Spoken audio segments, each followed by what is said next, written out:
O apóstolo Paulo, ele saiu de Antioquia para novamente passar naqueles lugares aonde ele já tinha pregado o evangelho.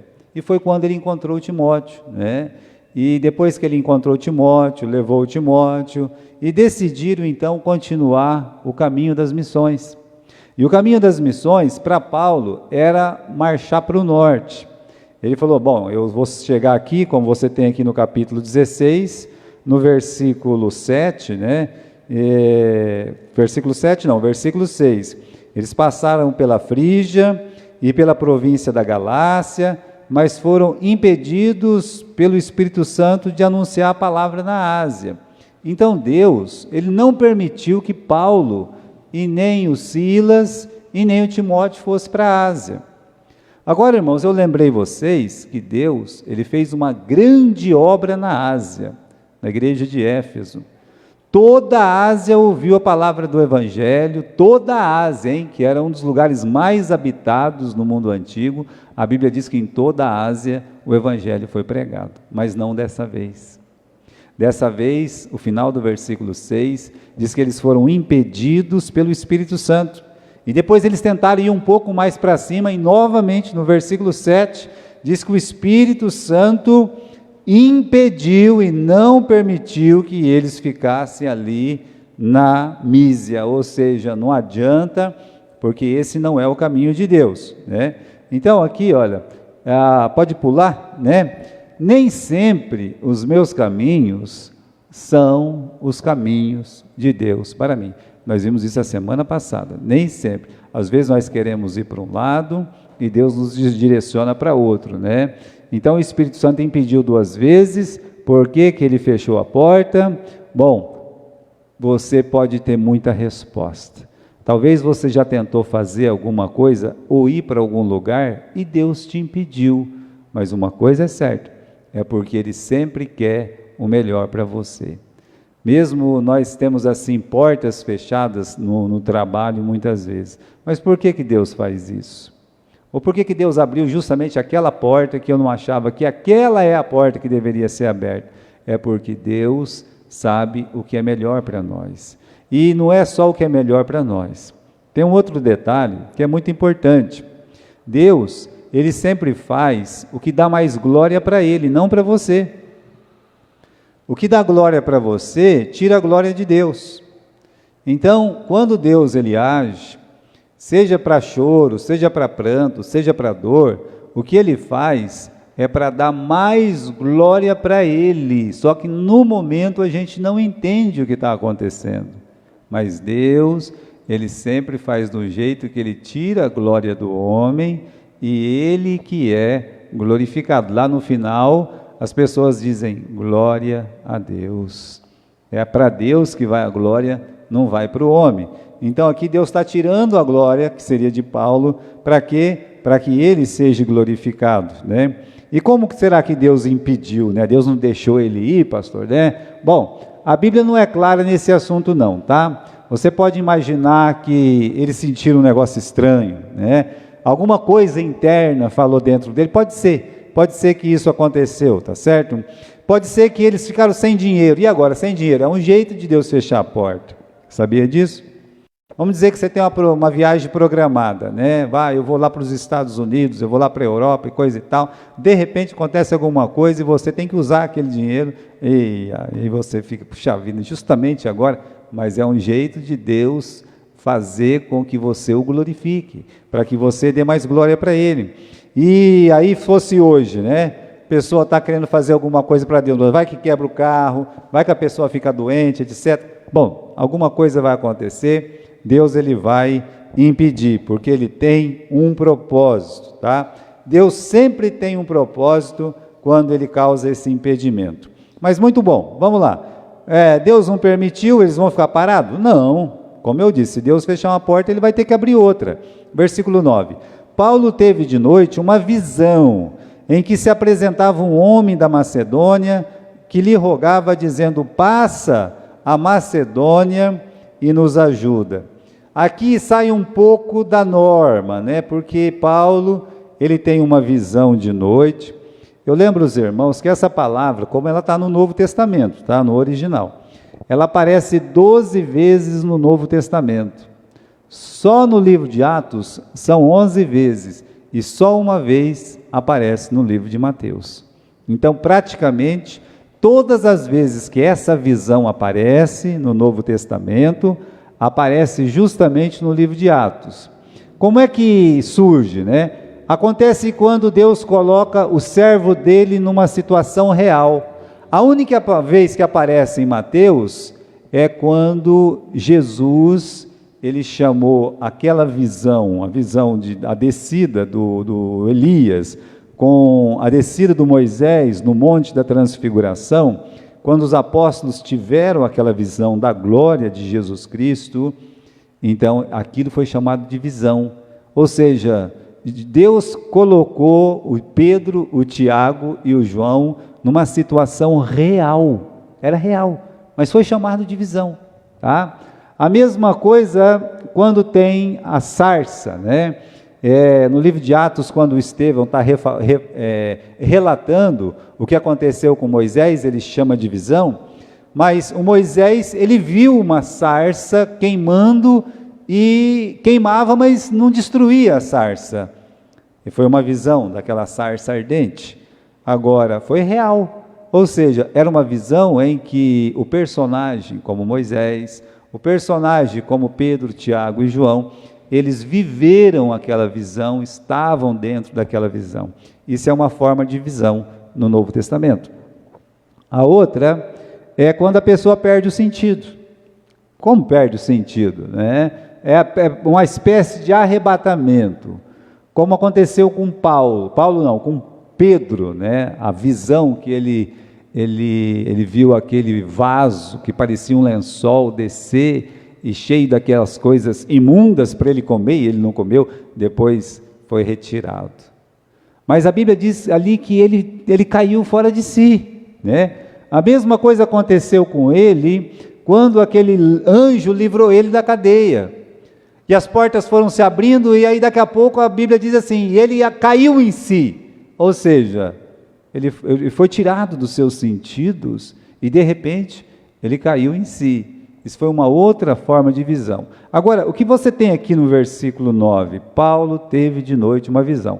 Então, cremos que aqui se refere a essa segunda situação, uma coisa totalmente extraordinária, que a pessoa sai fora dela, né? E de repente ela tem essa visão de que um homem apareceu gritando, passa a Macedônia e nos ajuda. Muito bem, tem uma pergunta que eu acredito que é importante, né? Será que Deus ainda fala através de visões? Bom, os crentes em Atos, eles não tinham o Novo Testamento. Como é que eles iam saber a vontade de Deus sem a Bíblia, sem o Novo Testamento? Você tem, né? Você tem o Novo Testamento. Era uma forma de Deus revelar a vontade dele, né?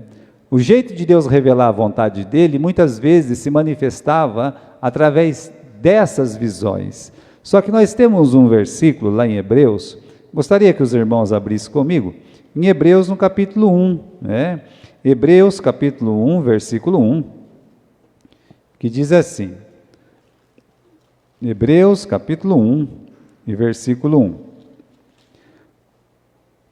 Havendo Deus antigamente falado muitas vezes e de muitas maneiras aos pais pelos profetas, a nós falou-nos nesses últimos dias pelo Filho. Então, o Filho é Jesus. E Jesus, ele disse o seguinte, o Espírito vos fará lembrar todas as coisas que eu vos tenho ensinado. E Paulo lembra que esses homens santos de Deus, eles escreveram inspirados pelo Espírito Santo. Por isso, irmãos, temos uma outra questão aqui, né? Se você quer saber a vontade de Deus, é melhor você ler a Bíblia, né? Leia a Bíblia para a sua orientação. Eu quero saber alguma coisa do passado, do presente, do futuro. Você quer saber? Então, não vai ler a mão numa cartomante, né?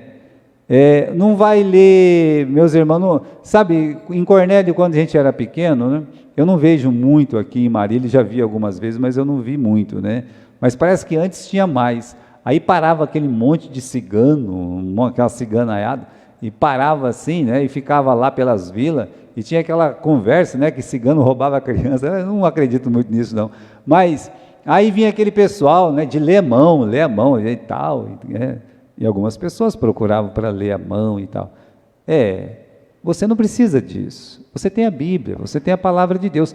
E você quer saber do seu passado? Leia a Bíblia. Mas o que a Bíblia diz do meu passado? Sabe o que a Bíblia diz do nosso passado? Que nós somos pecadores. Então, o que diz do meu presente? Como eu devo andar? O que diz do meu futuro? O que você vai colher? Então é muito importante, a Bíblia mostra o que você fez, revela como você deve ser nos seus passos hoje, e ainda te fala o que te aguarda no futuro, se é mal ou se é bem. Então você tem como se orientar somente pela palavra de Deus. Agora vamos ler o versículo aqui abaixo, né? E vamos responder: será que uma visão pode fazer isso na minha vida? Vamos dizer que uma pessoa chega e fala, eu ainda tenho visão, eu tenho visão não sei o que e tal, né? Tá bom, mas vamos ler esse versículo aqui e perguntar se uma visão pode fazer isso na minha vida. Toda a Escritura é divinamente inspirada e proveitosa para ensinar, redarguir e para corrigir e para instruir em justiça. Quando você lê a Bíblia, quando você lê a palavra de Deus, você está sendo ensinado, você está sendo corrigido, você está sendo instruído, ou seja, Deus está dirigindo a sua vida quando você lê a palavra de Deus. Mas eu pergunto, a visão de uma outra pessoa é divinamente inspirada? É assim? Porque tem cada visão maluca, cada visão estranha, né? E é muito esquisito isso. Deus, ele fala conosco pela Bíblia, pela palavra, e você pode ter certeza. Aí vem uma pessoa que gosta de assustar as outras e fala assim, eu tive uma visão, vai acontecer uma desgraça na sua vida. Se é uma pessoa supersticiosa, não vai nem para o trabalho, não vai nem trabalhar. Então quer dizer que se eu sair, vou bater o carro, vou morrer. Se eu atravessar a rua, vou ser atropelado, vou morrer. Né? É a desgraça que revelou. Então, não vá atrás desse tipo de revelação. A palavra de Deus é a revelação para a sua vida. Ela é divinamente inspirada. Só da Bíblia nós podemos dizer isso, que a Bíblia é divinamente inspirada, tá? Então vamos aqui, só que naquele tempo não tinha o Novo Testamento ainda, tá? E vamos para a leitura. Vamos aí. Que revelação que o apóstolo Paulo teve no versículo 9? Qual foi a revelação? Um homem da Macedônia se apresentou e disse: passa a Macedônia e nos ajuda. É o clamor das almas perdidas. Existe o clamor que vem lá do inferno. Eu lembro que o pastor João uma vez escreveu um folheto escrito O Grito do Inferno. Isso foi distribuído lá, né? A gente ajudava a distribuir, eu distribuí em Galha também, era no tempo que eu morava em Galha, aí ele mandava um pouco para mim distribuir. Mas ele escreveu um artigo que chamava O Grito do Inferno. E o grito do inferno era o grito do rico. Ele está dizendo para todo mundo, não venham para cá. Não é isso que ele diz? Ah, Senhor, manda alguém lá pregar lá para meus irmãos, para eles não virem para cá, não. Esse é o grito de quem está no inferno. Ele está dizendo, olha, entrega a sua vida para Jesus, para você não vir para cá. Mas existe o grito das almas, o clamor das almas. O clamor das almas é ajuda-nos, nos socorre. É o clamor das almas. Olha aí, o mundo pede socorro, pede a passagem de um missionário, pede alguém para ir lá e pregar a palavra de Deus. Por isso é tão importante, irmãos, falar de missões. Se nós estamos separando um ano aqui para falar de missões, não é para fazer bonito, não é para dizer, não, é porque é a maior necessidade do pecador, é ouvir o Evangelho. Mas como eles vão ouvir se não há quem pregue? Veja como é importante as missões. E aqui, irmãos, o pecador, a alma pecadora, aquela que não morreu e ainda não foi para o inferno, ela está dizendo essa frase: passa aqui e ajuda-nos, dá um socorro, venha nos ajudar. O macedônio representa toda a alma perdida sem salvação. E você precisa ouvir, você tem que ter ouvido para ouvir. E só mesmo quem ama as almas pode ouvir esse pedido de socorro. As pessoas que não amam as almas, elas não vão conseguir ouvir esse pedido de socorro. Porque esse pedido de socorro é um pedido silencioso. Bem, sabe aquela passagem do bom samaritano? Tinha um homem que foi caído, né? Ele foi roubado, assaltado, humilhado, apanhou, ficou semi-morto, jogado no chão. Essa alma não podia falar mais, ela estava caída, completamente caída. Aí as pessoas iam passando e como ela não gritava, socorro, socorro, então, vamos passar de longe. Até que o bom samaritano, ele passa, ele para e ele socorre. Ele consegue ouvir o clamor das almas, sem que as almas possam falar. Então eu creio que a igreja tem que ouvir esse clamor. Não vai vir aqui bater palma aqui na nossa porta e dizer, por favor, me ajuda, porque eu estou sem salvação, eu estou indo para o inferno. Isso não vai acontecer. As pessoas precisam ser buscadas. A Bíblia diz que Jesus, ele veio buscar e salvar o que se havia perdido. Então nossa missão também é buscar para que essas pessoas sejam salvas. Passa a Macedônia e nos ajuda. Esse é o clamor das almas perdidas. E o amor pelas almas nos levará até elas, meus, com certeza. Muito bem, mas por onde nós vamos começar? Olha aí, o Paulo então no versículo 10, logo depois desta visão, procuramos partir para a Macedônia, concluindo que o Senhor nos chamava para anunciar o Evangelho. Entendeu? Ele disse, calma lá. Isso nunca me aconteceu antes, de eu ter essa visão aqui, né? Mas, veja como é, não tem coincidência, sabe?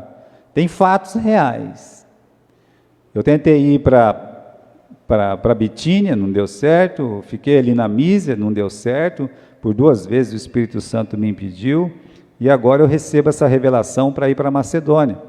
Então, irmãos, é uma conclusão espiritual. Quer dizer, Deus não quis que eu vá para lá, Ele quer, eu concluo que Deus quer que eu vá para a Macedônia, tá? Mas uma vez que ele chega na Macedônia, veja só, no versículo 11, navegando para Troade, fomos correndo em caminho direito para Samotrácia, e no dia seguinte para Neápolis e dali para Filipos, que é a primeira cidade da parte da Macedônia, e é uma colônia. Estivemos ali alguns dias naquela cidade, Filipos. Não era uma cidade pequena, mas não era grande que nem Éfeso, não era grande que nem Antioquia, mas era uma cidade importante. Era uma cidade importante e era uma colônia, né? Colônia não é que nem hoje. Quando eu era mais novo, nem tem quase colônia hoje, né?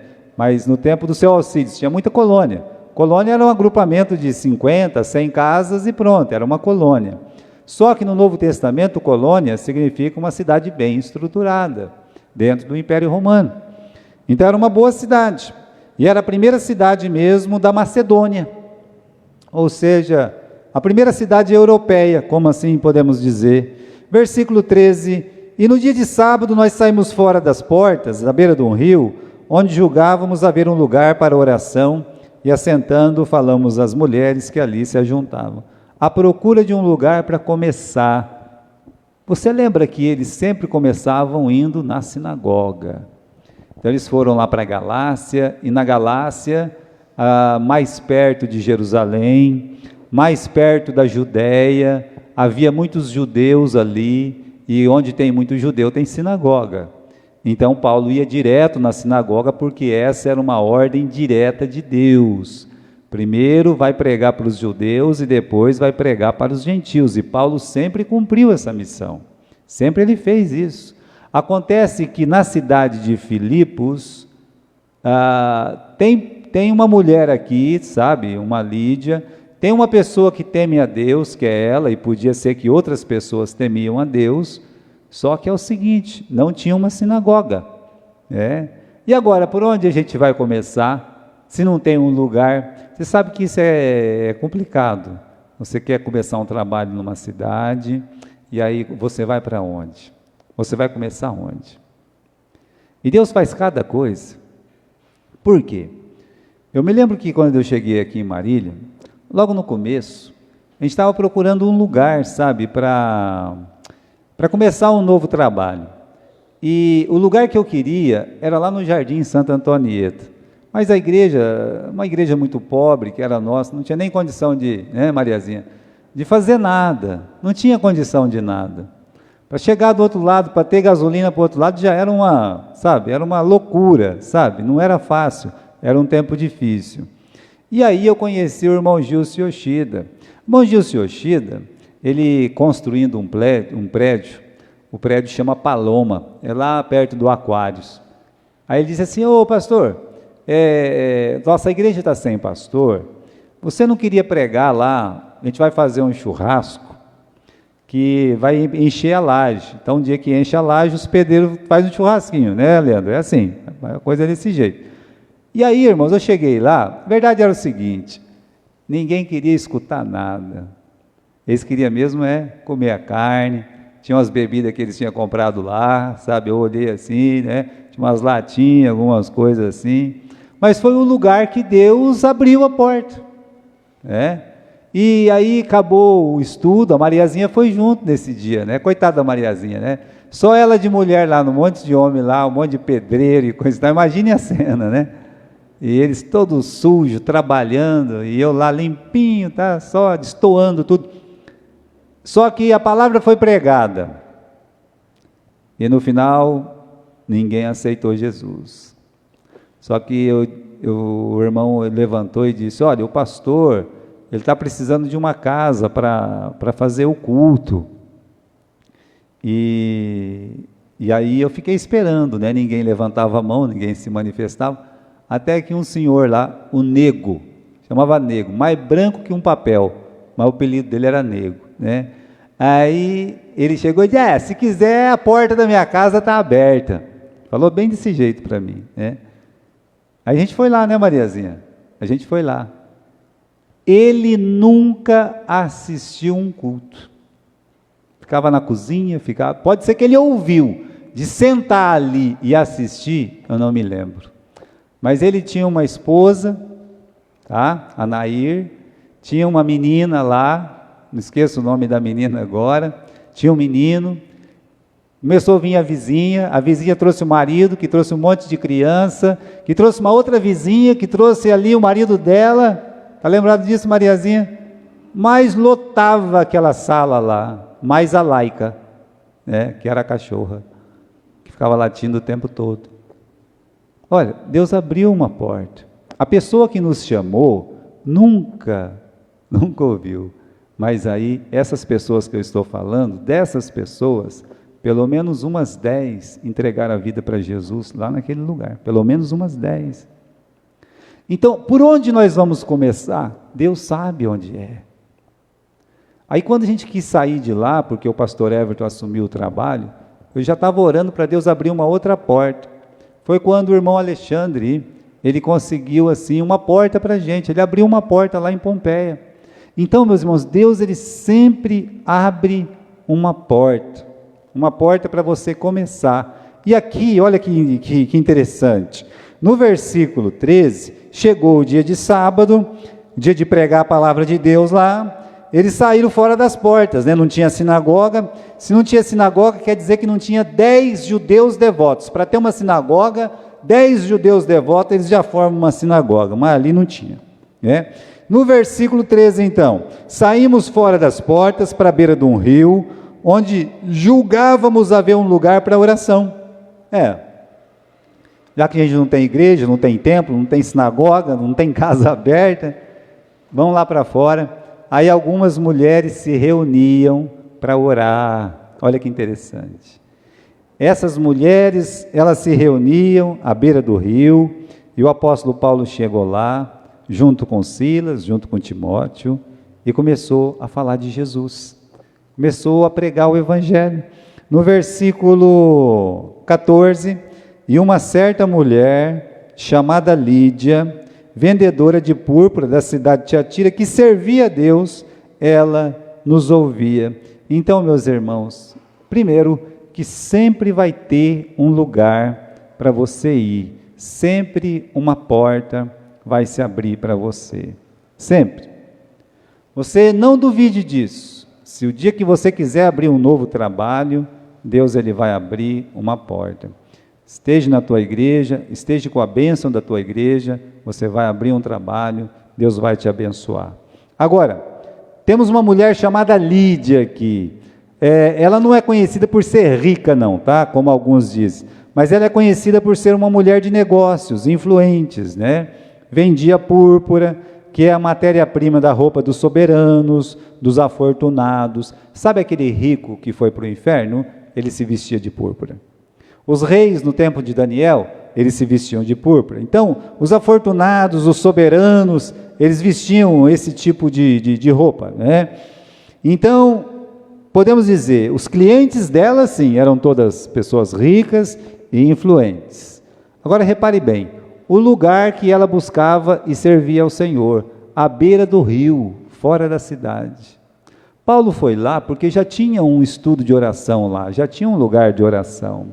No tempo de Jesus, muitas pessoas não vieram a Cristo, a Bíblia diz porque amavam mais a glória dos homens, e que amavam a sinagoga, amava a sinagoga, porque a sinagoga era um templo bonitinho.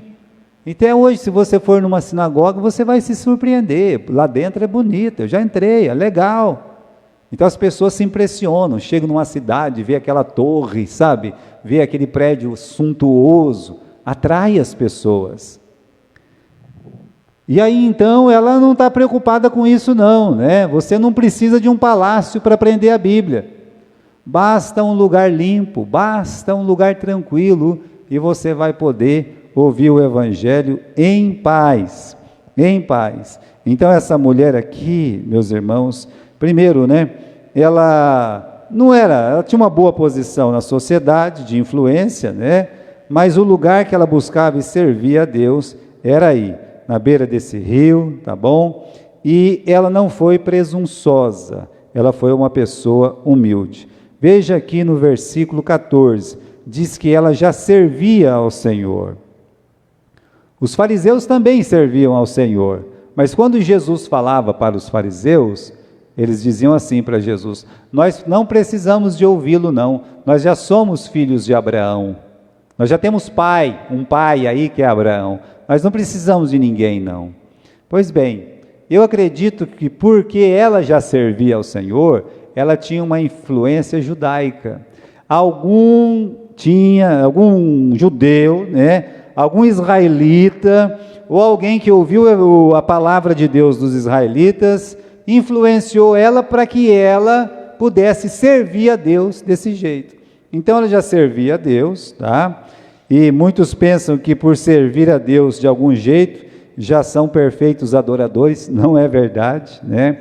A Lídia servia a Deus. Vamos ler de novo o versículo 14 lá no meio. Essa Lídia, da cidade de Tiatira, que servia a Deus, é verdade, mas ela não conhecia Jesus. Há muitas pessoas que servem a Deus, mas não conhecem Jesus. Ela tem que ouvir falar de Jesus. Sabe por quê? Romanos capítulo 10 e versículo 17. A Bíblia diz o que ali? A fé vem pelo ouvir da palavra de Deus. Então, irmãos, ela vai destoar das suas pares, das outras mulheres, porque mesmo que ela servia a Deus, ela ficou ouvindo o apóstolo Paulo falar de Jesus, da perdição do homem, da morte dele para pagar os nossos pecados e da necessidade de arrependimento dos pecados e fé na obra de Jesus Cristo. E ela foi entendendo essa palavra. E aí ela nos ouvia, diz o apóstolo Paulo, ficou ouvindo, né? Ou seja, não foi presunçosa, ela foi humilde, né? E ela se converteu. Aí você vê a obra do Espírito Santo. Olha só no final do versículo 14. O Senhor abriu o seu coração. É Deus que abre um coração. Como eu disse, a fé vem pelo ouvir da palavra de Deus. Ela ouviu, mas quem abriu o coração dela foi Deus, foi o Espírito Santo. Isso deveria servir para animar todo mundo que prega a palavra. Ah, eu prego, eu ensino, ninguém aprende, ninguém entrega a vida para Jesus. Para com isso. Não é você que vai abrir o coração das pessoas, é o Espírito Santo. Você só tem que pregar. Continue pregando. Continue, porque a salvação, ela vai acontecer. Não é porque você é bom pregador, não é porque você é um Billy Graham, não é porque você é o cara, não, é porque Deus vai abrir o coração. Sabe, Deus, ele usa aquela menina escrava lá no tempo de Naamã para dar o testemunho e abrir o coração do Naamã. Deus usa o outro escravo do Naamã para dizer: meu pai, se ele tivesse pedido uma coisa difícil, você não tinha feito. Quer dizer, pessoas simples, pessoas que não tinham influência nenhuma, para tocar no coração do chefe do exército da Síria. Então Deus, ele abre o coração, ele tem um jeito de abrir o coração. Você só não pode deixar de pregar, você tem que anunciar. E aqui Paulo está pregando e de repente tem uma mulher lá que levanta a mão, diz: opa, né? Eu quero entregar a minha vida para Jesus, eu quero entregar. Então, a conversão da Lídia serve para animar os pregadores. Não importa quantas portas se fecharam antes, não importa, tá? Não importa se o lugar que você está falando, pregando, não tem nenhuma comodidade, não tem luxo nenhum. Não importa se a pessoa que você está procurando não estiver lá. Porque, olha bem o versículo versículo 9. O versículo 9, Paulo ele é chamado por um homem. E na verdade, quem se converte é uma mulher. Nem homem tem lá, talvez, para ouvir. É as mulheres que se reuniam, né? Então as coisas não acontecem do jeito que a gente quer, que a gente vê, que a gente acha, que a gente considera. As coisas é do jeito de Deus. Meus irmãos, é maravilhoso. Essa conversão da Lídia é uma coisa maravilhosa. Então, talvez ele procurando um homem, né? Qual homem que me chamou? Quem que me chamou? Aí me aparece uma mulher chamada Lídia, da cidade de Tiatira, e diz: olha, eu escutei falar de Jesus, eu quero entregar a minha vida a Jesus. O que importa é que a palavra de Deus, ela não vai voltar vazia. E a palavra de Deus diz no versículo 15, olha lá, que ela creu e ela foi batizada. O batismo de Lídia e a sua casa. Ela creu e foi batizada. Primeiro creu, depois recebeu o batismo. Todas as pessoas devem primeiro crer e depois serem batizadas. O testemunho dela, meus irmãos, levou a família inteira a crer. Você vai ler o versículo 15, que ela foi batizada, ela e a sua casa, tá? Para a casa ser batizada, também a casa precisa crer. Ninguém no Novo Testamento, ninguém foi batizado sem primeiro crer em Jesus Cristo. A água não precede o sangue de Jesus. Primeiro uma pessoa é lavada pelo sangue de Jesus, ela entrega a vida para Jesus, depois ela vai passar pelas águas para mostrar a fé. É uma forma pública de mostrar a fé. Diz que ela foi batizada e a sua casa também foi batizada. Agora, quando fala casa, não quer dizer que ela era casada. Ela podia ser uma pessoa solteira com o pai, com a mãe, com irmãos. Mas ela podia ser casada com marido, com filhos, não tinha problema nenhum. É só que a Bíblia não fala nada disso. Então existe um silêncio, apenas a casa.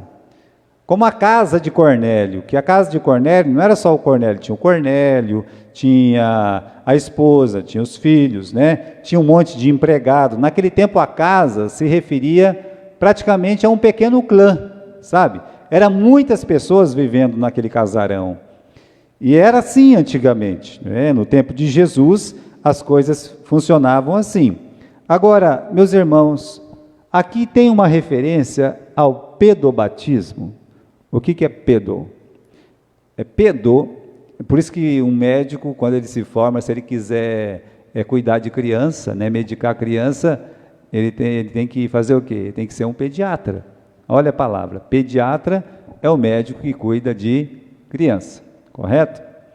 O cardiologista cuida do coração, porque cardio quer dizer coração. Então, pedobatismo significa batismo de crianças, de criancinha. Aqui não está falando isso. Onde é que está falando isso aqui? Aqui não está falando nada disso. Usar esse texto para provar que recém-nascido foi batizado é forçar a Bíblia, né? Como é que surgiu o pedobatismo? Isso é importante as pessoas lembrarem. Sabe onde surgiu? Bem, aí alguns pastores falaram assim: o batismo é muito importante. É tão importante que se uma pessoa morrer sem ser batizada, vai para onde? Vai para o inferno. É verdade isso? Não, é mentira. O ladrão da cruz foi batizado? Ele está onde? Hoje mesmo estarás comigo. O batismo não salva ninguém. O batismo é uma declaração pública que você creu em Jesus. Então esses pastores disseram o seguinte: não, mas o batismo é muito importante. Se a pessoa morrer sem batizada, vai para o inferno. Aí um outro disse: é verdade. Mas então é melhor a gente batizar as pessoas o mais depressa possível. Vamos, nasceu, já batiza, né? Assim não vai para o limbo, assim não vai para o inferno. Está vendo só? Uma coisa errada leva para outra coisa errada. E desde então, muitas igrejas começaram a batizar crianças por causa disso. Eles batizam a criança porque acredita que o batismo salva. E tem muita igreja que diz que é evangélica, batiza nenê, porque saiu da igreja romanista. É um costume da igreja romanista, tá? Olha, o batismo só deve ser efetuado a uma pessoa que crê. Pode ser que uma criança tenha 6, 7, 8 anos de idade. Se ela creu em Jesus, se ela entregou a vida dela para Jesus. O pastor João lembra que ele tinha 6 anos quando ele se converteu. E ele se lembra da conversão dele. E ele foi batizado.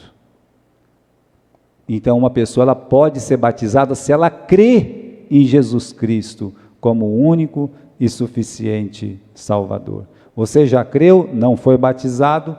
Mostre para o mundo que você creu pelo batismo. Ele não vai te salvar, mas você vai dizer para o mundo que Jesus morreu, foi sepultado e ressuscitou no 8º dia, ou no 3º dia, né? É a circuncisão que é no 8º. Então vamos continuar, tá? Não tem nada de pedobatismo aqui. O que tem aqui é uma consagração total da Lídia, tá? Ela faz um convite aqui aos missionários, no versículo 15. Ela foi batizada, ela e sua casa, e nos rogou dizendo: se haveis julgado que eu seja fiel ao Senhor, entrai em minha casa e ficai ali. E nos constrangeu a isso. Então ela faz um convite constrangedor: entra na minha casa, fica ali. Isso aqui não é um convite para tomar café, não é um convite para comer um bolo à tarde, não é um convite para ir num almoço ou numa janta. Isso é um convite de hospedagem. Vocês estão chegando na cidade, vocês não têm aonde ficar, eu quero que os 3 missionários fiquem na minha casa. Sabe, irmãos, hospedar missionários é o maior privilégio que uma casa pode ter. A bênção vai para essa casa. Você pode ter certeza disso, a bênção vai, porque daquela casa é que vai sair o Evangelho. esse convite é fruto da consagração. Ela está dizendo com esse convite que ela, a casa dela, tudo que ela tem, está entregue para as missões. Então ela está consagrando, né? E olha que interessante, a casa dela, veja o versículo 40, quando Paulo saiu da prisão, aí do capítulo 16, Atos 16, 40, quando Paulo saiu da prisão, porque ele foi preso, saindo da prisão, entraram na casa da Lídia, vendo os irmãos, está vendo? A casa dela se tornou o primeiro templo cristão da Europa, do Ocidente, né? O primeiro. É para você ver que a consagração dela, uma coisa vai levando para outra coisa, né? Lídia nos deixa uma grande lição, né? Ela não diz o que a igreja pode fazer por mim. Ela diz o que eu posso fazer pela igreja. Agora, essa é uma frase daquele presidente norte-americano que disse: não fale o que a América pode fazer para você, diga o que você pode fazer para a América. Não me lembro o nome do presidente, tá? Mas eu gostei da frase. É uma frase até muito usada pelos cristãos, porque é uma frase verdadeira. Meus irmãos, quantas vezes nós falamos essa frase? O que eu e a minha família podemos fazer pela igreja? O que nós podemos fazer? Você acha que é fácil isso? Você acha que é fácil essa decisão, tomar essa decisão? Porque as pessoas, elas têm medo de ajudar. Elas têm medo, às vezes, de se envolver. Quando você ajuda, você se envolve, você entra naquele risco das pessoas te magoarem, das pessoas te ofenderem, de você ser desprezado. Isso faz parte do ministério. Isso tudo faz parte do ministério. Existe uma frase que diz o seguinte: quem está na chuva, é para quê? É para se molhar. Então, quando você vai fazer alguma coisa para a igreja, você tem que lembrar o seguinte: sempre vai ter alguém para falar alguma coisa. Sempre vai ter alguém para te desmerecer. Sempre vai ter alguém para dizer: né? Ele não está certo não gostei. Mas não é você, e também não é nem a outra pessoa que tem que gostar. Quem que tem que gostar? É Deus, porque a gente trabalha para Deus. Então, meus irmãos, quando a gente faz para Deus, esse é o privilégio da Lídia, dela poder entregar a casa dela, e eles estão ali servindo a Deus, todo mundo. Imagine você receber o apóstolo Paulo na sua casa. O apóstolo Paulo escreveu quantas cartas? 13? Não foi 13? 12, 13 cartas. Era um homem extremamente sábio nas escrituras. Você poder sentar com essa pessoa todos os dias, você poder ouvir a palavra, a viva voz do apóstolo Paulo. Então essa casa foi muito abençoada. Eu vou voltar a lembrar, olha, não diga o que a igreja pode fazer por mim, diga o que eu posso fazer pela igreja, faça isso, né? E aí, irmãos, estamos terminando. A Lídia, ela é uma mulher que ela causa influência. Versículo 14, 15, depois que ela foi batizada, ela e sua casa nos rogou, dizendo: se haveis julgado que eu seja fiel ao Senhor, entra na minha casa, fica ali, e nos constrangeu a isso. A influência de Lídia na igreja de Filipos. Meus irmãos, onde os filipenses aprenderam a ser tão amáveis? Onde eles aprenderam a cuidar tão bem de um missionário? Quem que ensinou? A Lídia. A Lídia discipulou. Ela, meus irmãos, ela norteou a forma com que a igreja de Filipos ajudaria os missionários. Agora, Paulo, no começo da carta, ele fala o seguinte, né? Ele está muito agradecido, Filipenses capítulo 1, do versículo 3 a 5, ele diz assim: agradeço a meu Deus, toda vez que eu me lembro de vocês. Paulo nunca esqueceu dos filipenses. Paulo nunca esqueceu do cuidado de Lídia com ele, jamais. Em todas as minhas orações em favor de vocês, sempre eu oro com alegria por causa da cooperação que vocês têm dado ao Evangelho, desde o primeiro dia. Quem é que convidou ele no primeiro dia? Quem foi? A Lídia. Ele nunca esqueceu.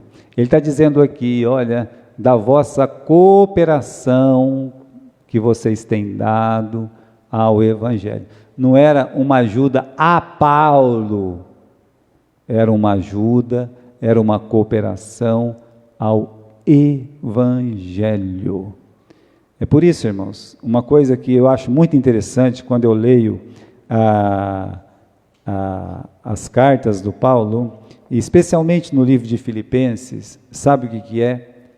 É que ele nunca menciona o nome da Lídia. A Lídia, ela nunca é lembrada. Não é estranho isso? Mas ela está sendo lembrada aqui, pastor. Desde o primeiro dia foi ela que... então vocês entenderam. Não era preciso citar o nome dela. Quando ele cita o nome de duas mulheres, a Evódia com a Sintique, é porque as duas estavam o quê? Estavam brigando. Rogo a Evódia e a Sintique que sintam o mesmo, né? Pedindo ali para o irmão Clemente ajudar as duas, porque as duas estavam brigadas. Então, o nome dela não aparece. Meus irmãos, que o nosso nome também não apareça. Mas a nossa casa, a nossa família, ela pode ser como a da Lídia. Ela pode fazer uma diferença na igreja que nós estamos. E aí, isso pode acontecer. A última referência que tem, de 2 Coríntios, capítulo 8, versículo 1, é quando Paulo fala da oferta missionária. Lá, quando ele diz, eu vos faço conhecer a graça de Deus dada às igrejas da Macedônia, e se referindo que eles pediram para ajudar o apóstolo Paulo. Então, meus irmãos, o apóstolo Paulo chegou a dizer assim, olha, não manda mais nada não, porque eu já tenho bastante. Eu já tenho bastante. Meus queridos irmãos, o trabalho de Deus é a coisa mais importante que existe. Você não pode esquecer isso. E a nossa vida deve ser entregue a essa causa, a causa da verdade. Não tem uma causa que não seja a causa da verdade. E tem uma outra coisa, eu fico pensando a recompensa que a Lídia teve. Nós estamos falando de quem hoje aqui, 2000 anos depois? Dela. Pode ser que daqui a 2000 anos, Deus esteja falando de você, pela boca de outra pessoa. Pode ser. E pode ser que você se doou o máximo. Pode ser que ninguém deu valor naquilo que você fez, que você está fazendo. Mas Deus dá. E Deus recompensa. Como diz 1 Coríntios 15, 58, meus irmãos, sede firmes e constantes na obra do Senhor, sabendo que no Senhor o vosso trabalho não será vão. Então, tudo que você faz, sabe aquele trabalho lá que ninguém dá valor? Esse é o que Deus gosta, e Deus dá valor. Sabe aquele trabalho incompreendido? Deus está vendo. Deus está vendo, e Deus vai recompensar. Sinta-se amado e recompensado por Deus, como aconteceu aqui com a Lídia, tá bom?